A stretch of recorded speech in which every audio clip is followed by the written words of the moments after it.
আসসালামু আলাইকুম ওয়া রাহমাতুল্লাহ। সুপ্রিয় শ্রোতা মণ্ডলী, আজ পবিত্র শবে বরাতের রজনী। তাই আজকে আমরা শবে বরাত পালনের সুন্নত পদ্ধতি বা নিয়ম, সঠিক পদ্ধতি বা নিয়ম সম্পর্কে আলোচনা করব। শবে বরাত একটি মর্যাদা ও ফজিলতপূর্ণ রাত। আরবি ভাষায় একে লাইলাতুন নিসফি মিন শাবান তথা অর্ধ শাবানের রাত বলা হয়। শাবান মাসের 14 তারিখ দিবাগত রাতকে শবে বরাত বলা হয়। শিরক ও বিদ্বেষ পোষণকারী ছাড়া সবারই ক্ষমা পাওয়ার সুযোগ রয়েছে এ রাতে। প্রতিটি মুসলমানের উচিত এ রাতের যাবতীয় ফজিলত অর্জনের চেষ্টা করা। এজন্য পূর্ব দিনই নির্দিষ্ট পরিমাণ ঘুমিয়ে নেওয়া প্রয়োজন, যাতে রাতের বেলা ঘুম আমাদেরকে কাহিল করতে না পারে। কারণ কোন অংশে আল্লাহর রহমতের দৃষ্টি বান্দার প্রতি নিবদ্ধ হবে তা তো হলফ করে বলা যাবে না। খোদ নবী করিম সাল্লাল্লাহু আলাইহি ওয়াসাল্লাম আল্লাহর দরবারে আঁখ থেকেই দোয়া করতেন এ বলে, হে আল্লাহ, আমাকে রজব ও শাবান মাসে বরকত দাও এবং রমজান পর্যন্ত পৌঁছার তৌফিক দাও। এই হাদিসের দ্বারা এ রাতের গুরুত্ব সহজেই অনুধাবন করা যায়। হাদিস শরীফে আছে, হযরত মুআয ইবনে জাবাল রাদিয়াল্লাহু তাআলা আনহু থেকে বর্ণিত, নবী করিম সাল্লাল্লাহু আলাইহি ওয়াসাল্লাম বলেছেন, আল্লাহ তাআলা অর্ধ শাবানের রাতে মাখলুকাতের দিকে বিশেষ রহমতের দৃষ্টি দেন এবং মুশরিক ও বিদ্বেষ পোষণকারী ছাড়া আর সবাইকে আল্লাহ তাআলা ক্ষমা করে দেন।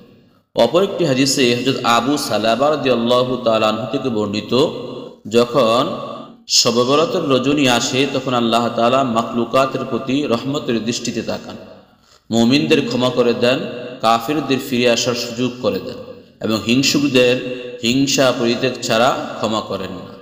অন্য একটি হাদিসে আলী ইবনে আবি তালিব রাদিয়াল্লাহু তাআলা আনহু বর্ণনা করেছেন, রাসূল সাল্লাল্লাহু আলাইহি ওয়াসাল্লাম বলেছেন, যখন মধ্য শাবানের রাত আসে তখন তোমরা রাত জেগে সালাত আদায় করবে এবং দিন সিয়াম পালন করবে, কেননা আল্লাহ তাআলা এই রাতে সূর্যাস্তের পর দুনিয়ার আকাশে অবতরণ করেন এবং বলেন, আসো কি কোনো ক্ষমা প্রার্থনাকারী, তাকে আমি ক্ষমা করব।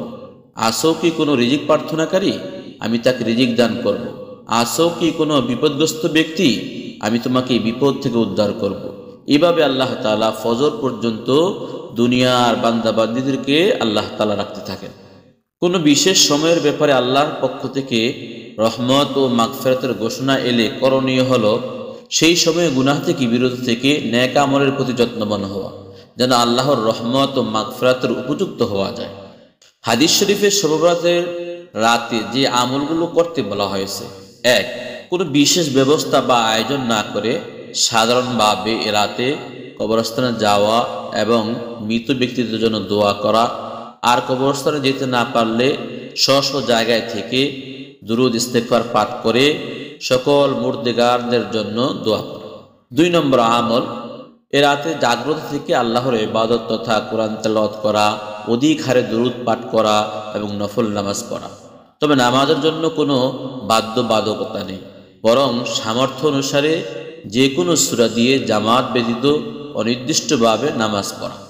এখানে নফলের নিয়তে আমরা নামাজটা পড়ব এবং এখানে কোনো নির্দিষ্ট সূরা আমরা পড়ব না, অর্থাৎ পুরো কোরআন শরীফ থেকে আমি যেখান থেকেই পারি, যে সূরাই পারি সে সূরা দিয়ে আমি নামাজ পড়তে পারবো। 2 রাকাত করে আমরা নামাজ পড়ব এবং নিজের জন্য ও সকল মুসলমানদের জন্য দোয়া করব। 3 নম্বর আমল, শবে বরাতের পর দিন অর্থাৎ 15 শাবান নফল রোজা রাখা। রাসূল আকরাম সাল্লাল্লাহু আলাইহি ওয়াসাল্লাম ইরশাদ করেছেন, যখন তোমাদের সামনে শাবান মাসের পঞ্চদশ রাত শবে বরাত উপস্থিত হয় তখন তোমরা সেই রাতে নামাজ পড়ো আর দিনের বেলায় রোজা রাখো। 4 নম্বর আমল, নফল ইবাদত ঘরে করাই উত্তম, তবে ঘরে ইবাদতের পরিবেশ না থাকলে মসজিদে যাওয়া যাবে এবং রাতের শুরুতে ইবাদতের নিয়মকানুন জানার উদ্দেশ্যে এই রাতের গুরুত্ব অনুধাবনের জন্য কিছু সময় আলোচনাও করা যাবে।